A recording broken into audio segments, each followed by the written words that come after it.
বলে যে বাবা বৃন্দাবনে অত দূর ডাক তো শুনতেছি না। বলে ওই বৃন্দাবন তো ভৌগোলিক বৃন্দাবন, এইরকম বৃন্দাবন এই যে যেখানে সাধুগুরু বৈষ্ণব একত্রিত হয়, হরিকথা কৃষ্ণ কথা হয়, সেইখানে বলো কি এইটা হচ্ছে নিত্য নব বৃন্দাবন। এই নিত্য নব তুমি সেইখানে ছুটে আসো। সেইখানে যখন ছুটে আসবে তখনই তুমি এর মধ্যে দিয়ে, এই ভক্তদের মধ্যে দিয়ে তুমি ভগবত সঙ্গ তোমার হয়ে যাবে, ভগবানের সন্তান পেয়ে যাবে। জয় নিতাই জয় গুরু। এই জন্য যেখানে হরিকথা হয়, ভাগবত কথা হয়, কৃষ্ণ কথা হয়, সেইখানে কেন মানুষ ছুটে যায়? এই একমাত্র কারণ এইটাই যে আমরা মায়ার সংসার আছি, মায়াবদ্ধ জীব। এই বলছে যে তুমি ওই মায়ার কবল থেকে একটু বের হয়ে আসো, ওই মায়াময় সংসার থেকে একটু বের হয়ে আসো। বের হয়ে আসলেই ওই ডাক শুনতে পাবে। আর যতক্ষণ তুমি ওই সংসারের মায়ার সংসার কর্ম কোলাহলের মধ্যে ডুবে থাকবা, ততক্ষণ পর্যন্ত ভগবানের ওই ডাক তুমি শুনতে পাবে না। যখনই তুমি এই ওগুলি ফেলে রেখে তুমি সীমিত সময়ের জন্য হলেও যেখানে এই সাধু সঙ্গ হয়, হরিকথা হয়, ভাগবত কথা হয়, সেইখানে যদি ছুটে আসো, সেইখানে আসলেই তুমি সেই ভগবানের ডাক শুনতে পাবে। জয় জয় জয় গৌর হরি বলো। এজন্যই বলছে যে তুমি এইভাবে সঙ্গ করো, সঙ্গ করতে করতে একদিন তোমার। এইবার অন্যান্য শাস্ত্র গ্রন্থে বললো যে তুমি যদি ভগবানের সেবা দিতে চাও, ভগবানের সেবা দিতে হলে তোমাকে উচ্চ বংশে জন্মগ্রহণ করতে হবে, তোমাকে উপনয়ন নিতে হবে। তোমাকে যদি উচ্চ কুলে তোমার জন্ম না হয়, তুমি ভগবানের সেবা দেওয়ার অধিকারী তুমি নও। আর যদি তুমি শূদ্র হও তাহলে তুমি ক্ষুদ্র, তোমার ভগবানের সেবা দেওয়ার অধিকার নেই। আর যদি তুমি নারী হও, নারীরও ভগবানের সেবা দেওয়ার অধিকার নাই। অন্যান্য শাস্ত্র গ্রন্থ বললো।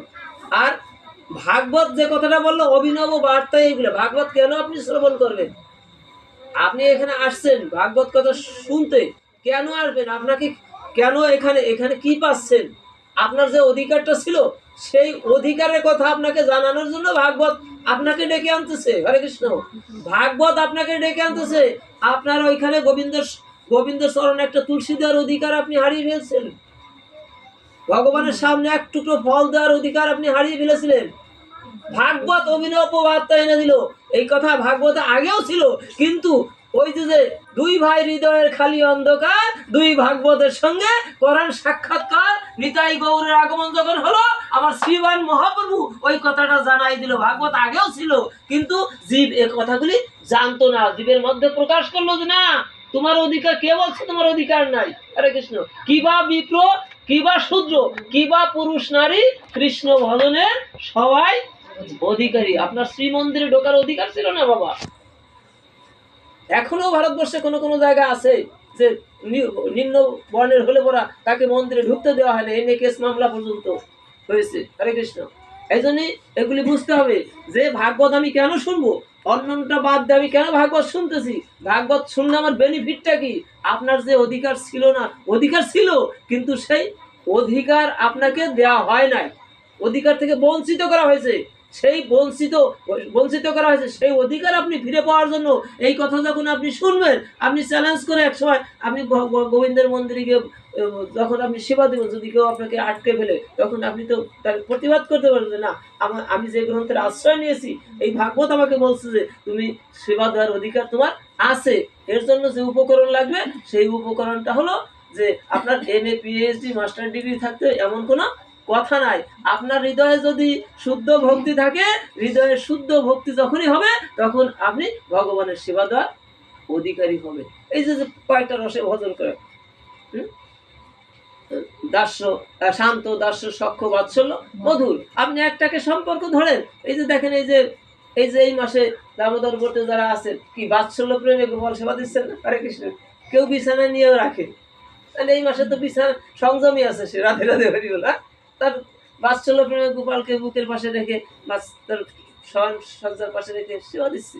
আছে অনেক মায়েরা কিন্তু এরকম, তাই না? ভজনের একটা স্তর আছে, সেই স্তরে যখন সে পৌঁছে যায়, তখন গোপাল বিনে কোনো কিছু বোঝে না। তাহলে বাৎসল্য প্রেম যদি আপনার ভিতর থাকে, এই বাৎসল্য প্রেম তো এই যে প্রেমটা, এই যে এই প্রেম, এই তো জীবের মধ্যে শাশ্বত, নিত্য, সবসময় ছিল বাবা, সবসময় ছিল। এই প্রেমটা শুধু মানুষের মধ্যে নয়, পশুর ভিতরে দেওয়া আছে। বাৎসল্য প্রেম শুধু মানুষের নয়, পশুর ভিতরে। দেখেন একটা বাঘ, হ্যাঁ, হিংস্র প্রাণী না? বাঘ সিংহ হয়ে গেলে কি হিংস্র না? অথচ বাঘিনী কি করতেছে? বাঘিনী তার বাচ্চাকে কি করতেছে? স্তন সেবা দিচ্ছে। হরে কৃষ্ণ, বাৎসল্য প্রেমে কি দিচ্ছে না? ও অথচ হিংস্র, কিন্তু বাৎসল্য প্রেম তো তার ভিতরে আছে।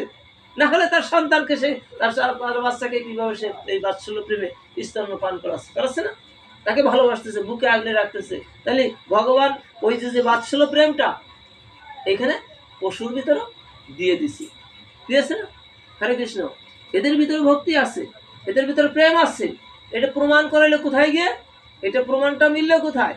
এইটা প্রমাণ করার জন্য দেখেন শ্রীমান মহাপ্রভু জগতে এসে কত অজানা জিনিসকে আমাদেরকে জানিয়ে দিয়েছে।